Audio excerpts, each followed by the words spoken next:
नमस्कार, बंगाल तंत्र साधना में आप सभी का स्वागत है। आज मैं आपको एक ऐसी देवी के बारे में, साधना के बारे में बताने वाला हूँ जिसका नाम है बेताक्षी देवी। बहुत सारे लोग ने लाइव में पूछा था कि बेताक्षी देवी की साधना जो है आप डालिए गुरुजी। तो बेताक्षी देवी, पहले तो मैं ये बोलना चाहूँगा कि होती कौन है।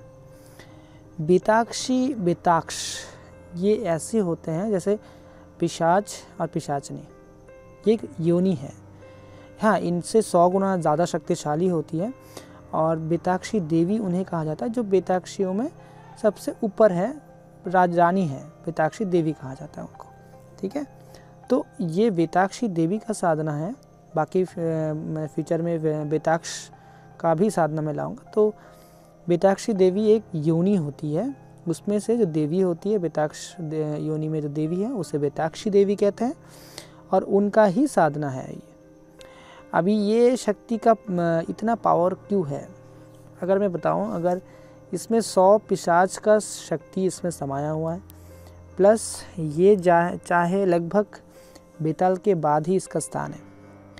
और बेताक्षी देवी में एक चीज़ हमेशा लोग फॉलो करेंगे अगर कोई साधना किया होगा तो उसका, कि अगर आप उनका आह्वान करते हो तो कोई ना कोई आपको फील होगा कि कोई ना कोई आपका साया बन के आपका साथ रह रहा है, आपके पीछे पीछे चल रहा है। तो ये एक सुरक्षा के लिए भी बहुत अच्छा कार्य करती है बेताक्षी देवी। तो जो भी लोग, जैसे कोई औरत है अगर वो साधना करना चाहता है तो वो बेताक्षी देवी का नहीं, वो बेताक्ष का साधना करें जो पुरुष है तो जल्दी सिद्ध हो जाता है। और अगर आप कोई मतलब पुरुष है तो वो बेताक्षी देवी का साधना करें तो जल्दी सिद्ध होता है। और ये शक्ति जो है इसको आप जो है 2 रूप में ले सकते हो, या तो पत्नी रूप में या दोस्त के रूप में। ठीक है, दोनों में से कोई भी एक रूप के अलावा कोई और रूप में ये सिद्ध नहीं होगा। दोस्त के रूप में करोगे तो आप शादी कर सकते हो, अगर पत्नी रूप में करोगे तो इसका त्याग करने के बाद ही आप शादी या जो भी चीज़ें कर सकते हो, ये नियम है। इसकी अगर शक्ति की बात करूँ, ये इसके अंदर क्या क्या शक्ति है, तो ये एक ऐसी शक्ति है जिसको मैं बोलता भी हूँ बहुत सारे लोगों को कि बेताक्षी देवी एक ऐसी शक्ति है, अगर किसी के साथ ये रहे तो ये उसको धन दौलत ऐश्वर्य सब प्रदान करती है।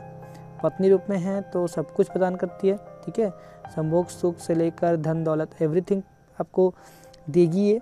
और साथ ही में तंत्र में भी बहुत सारी जानकारी आपको मिलेगा इनसे। ठीक है, तो ये चीज़ है।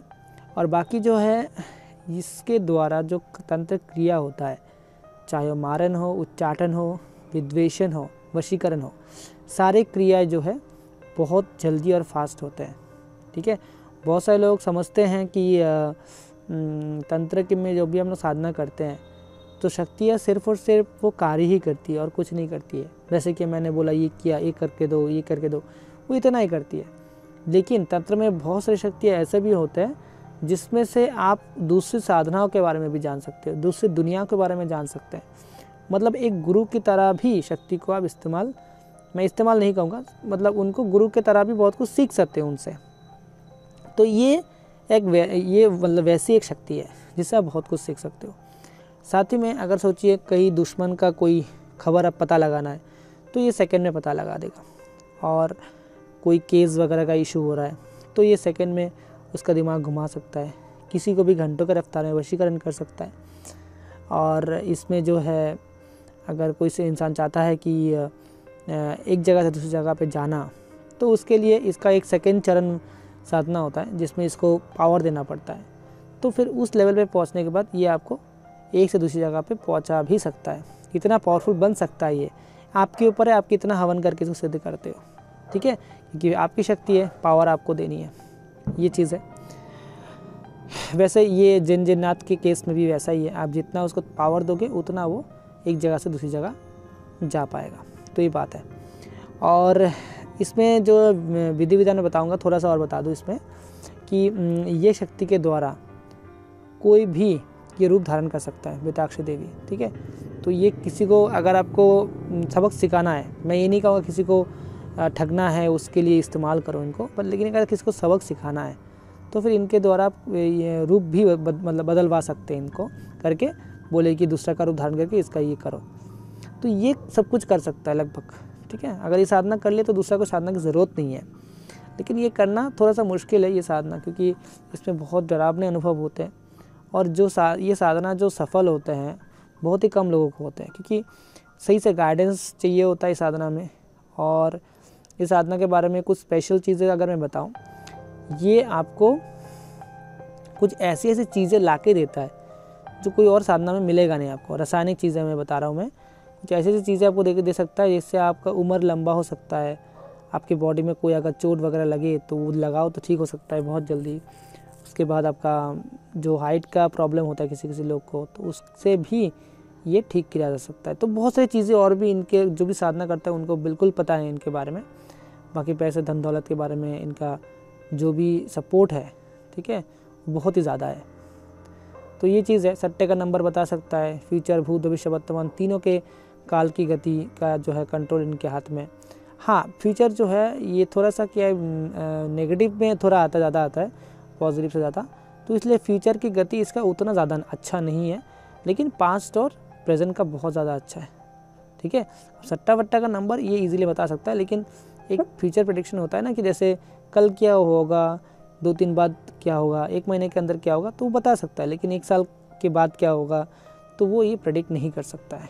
तो इसका लिमिटेशन है ये, ठीक है। तो अभी मैं इसका विधि विधान बताता हूँ।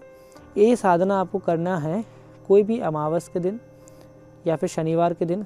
अमावस शनिवार अगर दोनों एक साथ हो तो बहुत बेटर है, ठीक है। या फिर कोई चंद्र ग्रहण के दिन, कोई शिवरात्रि के दिन कर सकते हैं आप, ठीक है। ये सब चीज़ें आप गुप्त नवरात्रि के दिन भी कर सकते हैं, फिर होली के दिन, दिवाली के दिन, ये सब दिन इस साधना के लिए बेस्ट है। बाकी नॉर्मल अमावस के दिन तो कर ही सकते हैं। तो ये साधना में आपको जो सामान चाहिए वो बता रहा हूँ। पहले तो देखिए, आपको 3 पान चाहिए, सुपारी भी 3 चाहिए, कच्चे सुपारी होता है ना, वो आपको जितने दिन साधना चलेंगे उतने दिन देना है। 21 दिन की साधना है ये, ठीक है।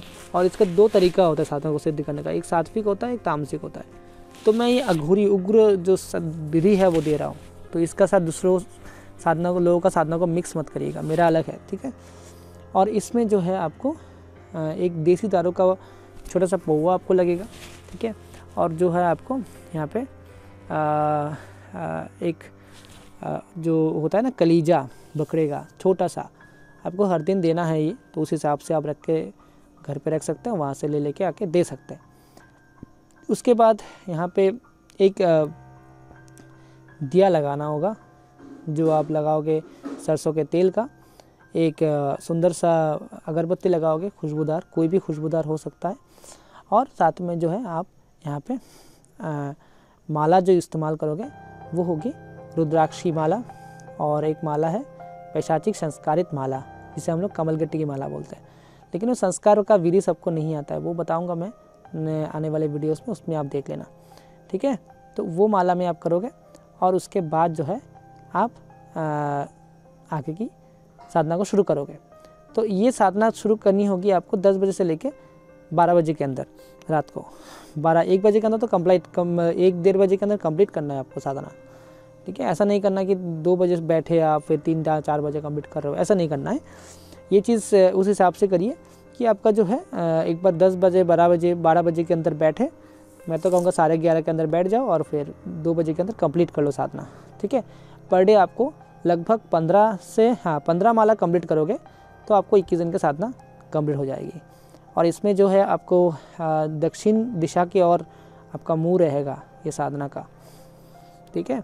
और आसन काला रहेगा, ड्रेस काला रहेगा आपका।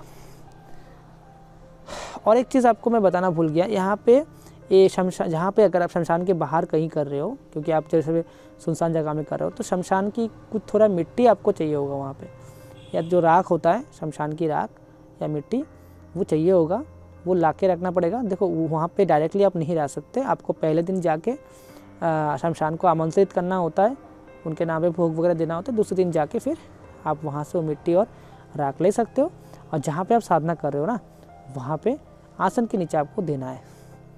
तो इससे क्या होता है, वो शमशानी शक्ति का एक स्थान वो बन जाता है। उसके बाद वहाँ पे आप साधना करो, और उस साधना को शुरू करो। गुरु दीक्षित हो तो गुरु मंत्र को पहले जाप करो, फिर ओम नमः शिवाय का जाप करो, फिर आप शमशान काली का मंत्र जाप करो, ठीक है। ये सब स्टेप बाय स्टेप करते हुए सुरक्षा घेरा लगा लेना, शरीर बंधन लगा लेना, ठीक है। और संकल्प लेके साधना शुरू करो। साधना के मतलब तुरंत ही आपको क्या क्या अनुभव होगा मैं बता रहा हूँ। जैसे ही साधना शुरू होगी लगभग 10-15 मिनट बाद ही आपकी बॉडी में खुजली होगी, ठीक है। और साथ में आपको पेट में भी कुछ इशू हो सकता है। ये सब क्यों होता है? क्योंकि तंत्र में ऐसा होता ही है, लोगों को बाहर से नहीं ज़्यादा अंदर से भी कष्ट दिया जाता है ताकि वो साधना छोड़ दे और वहाँ से उठ जाए। तो आपको ये नहीं करना जब तक जाप कंप्लीट नहीं होता। और फिर बीच में जब 2-3 दिन हो जाएंगे साधना में, फिर डरावनी अनुभूति, फिर आपसे कोई कीड़ा आके काट रहा है आपकी बॉडी में, ठीक है, कुछ भी हो सकता है। तो आपको प्रिपेयर होना है अपने आप को। और रोशनी जो है ज़्यादा नहीं रखना है वहाँ पे, थोड़ा सा जो दिया का जो लौ है ना, थोड़ा सा रखना, ज़्यादा नहीं लेना, क्योंकि आधा आधा हल्का हल्का रोशनी में ही इसका साधना की जाती है, ठीक है। ये चीज़ को रखना है। हर दिन आपको सामान वगैरह लेके जाना है और जो भी सामान बचा रहेगा दूसरा दिन जाके वहाँ के उसको पानी में विसर्जित कर देना है और फिर नया सामान जो है वहाँ पे लगा देना है। ये सिस्टम रहेगा, ठीक है। अब जब ये लास्ट के दिन बीच में ही आपको लगेगा कि शक्ति आ चुकी है और बोलेगी कि शक्ति बोलेगी कि अब मैं आ चुकी हूँ, बताइए आपको क्या चाहिए, ठीक है। तो आपको नहीं करना है, आंखें नहीं खोलना है, आंखें बंद करके साधना होगा, मंत्र जाप करेंगे। अब जब ये पूरा कंप्लीट कर देंगे 21 दिन, फिर आपको जो है वो सामने आके खड़ी रहेगी। बस आपको जो है अच्छा ऐसा भी फील होगा कि आपकी बॉडी में कोई टच कर रहा है, ठीक है। तो वो सब चीज़ों से आपको थोड़ा सा कंट्रोल करना है, अपने आप को ब्रह्मचर्य का पालन करना है। क्योंकि एक बार अगर ये साधना टूट गया तो बहुत बाद में रिस्क होता है लाइफ में, क्योंकि आपने उसको जगा दिया है, आपने उसको डिस्टर्ब कर दिया है। अब जब तक उसको आप सिद्ध नहीं करोगे तब तक मुश्किल में हो। तो ये चीज़ का ध्यान रखिएगा। अब जब भी साधना से बाहर निकलो घेरा काट के, तो बॉडी में जो बंधन है जो हम लोग देते हैं कवच, वो हर टाइम धारण करके रखो, ठीक है। क्योंकि आप नॉनवेज तो खाओगे नहीं साधना के जितने भी दिन चलेगा, तो उतने दिन आप बॉडी में कवच को धारण करके रखो ताकि 24 घंटा जो है आपकी बॉडी में कवच रहे और आपको कोई भी दिक्कत ना पहुंचा पाए, ठीक है। और लास्ट के दिन शक्ति जब आती है उनसे वचन ले लो। 4-5 वचन लगेगा यहाँ पे। एक तो आप मेरा और मेरे परिवार का रक्षा करोगे, दूसरा कि मैं जब कहूँ मुझे छोड़ कर चले जाओगे, तीसरा मैं जो भी कहूँ वो काम आप करोगे, चौथा अगर मुझसे गलती हुई कोई तो आप मुझे क्षमा कर दोगे, ठीक है। और 5वां एक ऐसा रहता है कि मैं जो भी खाने को दूँ, जो भी चीज़ें दूँ, आप उसी में संतुष्ट रहोगे, ठीक है। तो ये अपने हिसाब से होता है, बाकी मेन 3-4 ही होता है और ये लेना ही होता है, ठीक है ना। ये चीज़ इम्पॉर्टेंट है। तो ये था बेताक्षी देवी का साधना। आगे और भी साधनाएं आएंगी, तब तक के लिए अपना ख्याल रखिए। जय मां काली।